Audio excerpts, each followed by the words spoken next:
میرا نام عارف میاں ہے، میں جرنلسٹ ہوں، رائٹر ہوں۔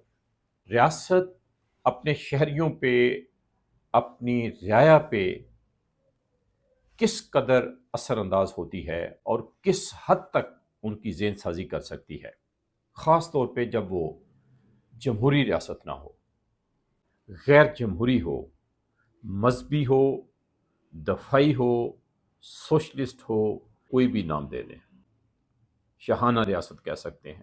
3 مثالیں سامنے رکھوں گا پاکستان سے۔ پہلی مثال ہے جب انگریزوں کی کوششوں سے اور مسلم لیگ کے تعاون سے انڈیا تقسیم ہو گیا یا تقسیم ہو رہا تھا، تو اس دوران پنجاب میں بہت تشدد ہوا، مار کٹائی ہوئی، قتل و غارت ہوئی، خون خرابہ ہوا۔ اس میں جو فریق تھے وہ تھے سکھ اور مسلمان۔ سکھوں نے مسلمانوں کو مارا اور مسلمانوں نے سکھوں کو مارا۔ اس ڈیٹیل میں جانے کی ضرورت نہیں ہے، یہ اس کا موضوع نہیں ہے کہ پہل کس طرف سے ہوئی، کیوں ہوئی اور ذمہ دار زیادہ کون ہے۔ یہ کہ قتل و غارت جو ہوئی وہ سکھوں نے مسلمانوں کی اور مسلمانوں نے سکھوں کی۔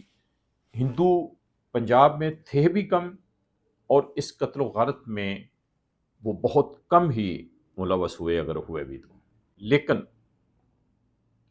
آج آپ سب لوگ دیکھتے ہیں کہ اس قتل و غارت کو ہندوستان سے منسوب کر دیا گیا، ہندوؤں سے منسوب کر دیا گیا، جبکہ سکھوں کے لیے ریاست نے بہت نرم گوشہ پیدا کیا ہے۔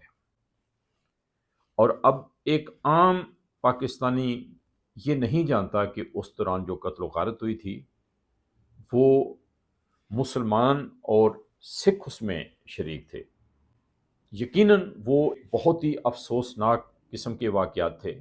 ہمیں افسوس کرنا چاہیے، اس تکلیف کو بھلانے کی کوشش کرنی چاہیے، اس سے سبق حاصل کرنا چاہیے۔ یہ نہیں کہہ رہا کہ ان واقعات کو بنا کے سامنے رکھ کے مسلمانوں کو سکھوں کے ساتھ تعلقات بہتر نہیں بنانے چاہیے، سب کے ساتھ تعلقات بہتر ہونے چاہیے۔ آج ہم دیکھتے ہیں کہ ہندوؤں کے ساتھ ہمارے ہاں رویہ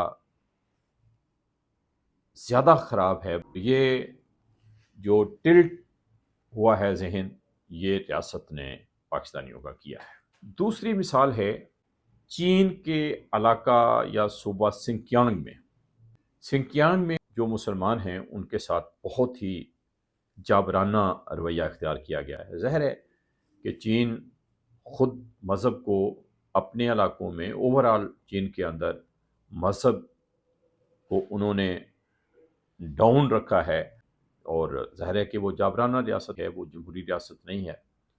لیکن پاکستان کی مذہبی جماعتوں نے کبھی اس مسئلہ کو نہیں اٹھایا، پاکستان کی ریاست نے کبھی اس پہ بات نہیں کی، کبھی اعتراض نہیں کیا چین کے اوپر کہ سنکیانگ میں مسلمانوں کے ساتھ بہت جابرانہ رویہ ہے وہ کیوں رکھا گیا ہے۔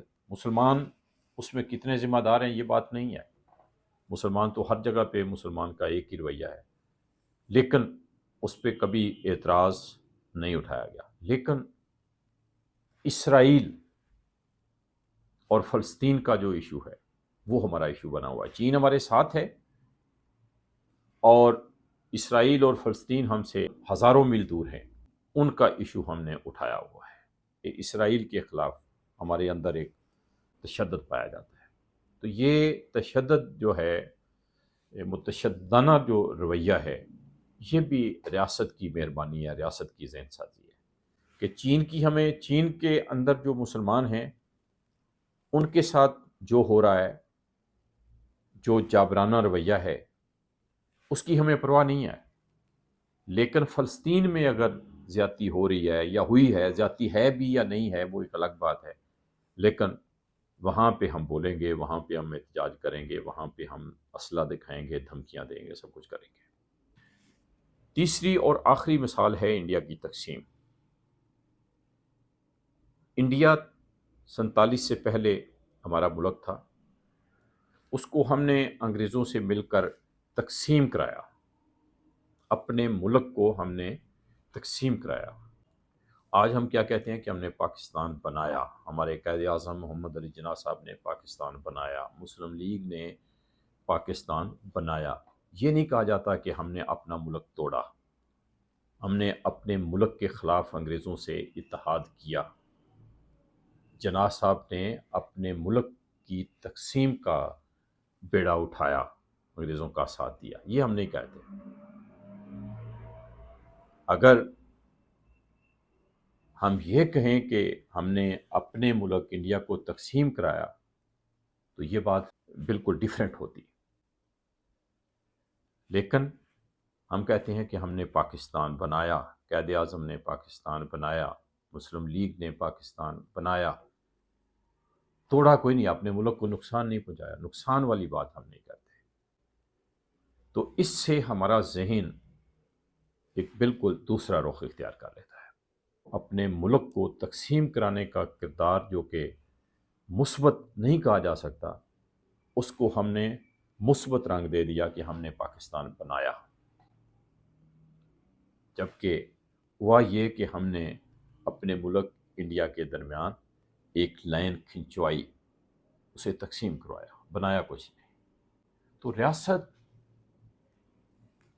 ذہن سازی کرتی ہے لوگوں کی، بہت حد تک کرتی ہے، اور خاص طور پہ میں نے کہا کہ جب وہ جمہوری نہیں ہوتی، جمہوری ریاست ہوتی ہے تو ریاست اتنی زیادہ چالاکیاں نہیں کر سکتی، وہاں پہ یک طرفہ بیانیہ نہیں ہوتا، میڈیا کنٹرول نہیں ہوتا، انٹلیکچوئلز بات کرتے رہتے ہیں، تو لوگوں کو حقائق کا پتہ چلتا رہتا ہے، لوگوں کو ریاست اس حد تک ایکسپلائٹ نہیں کر سکتی۔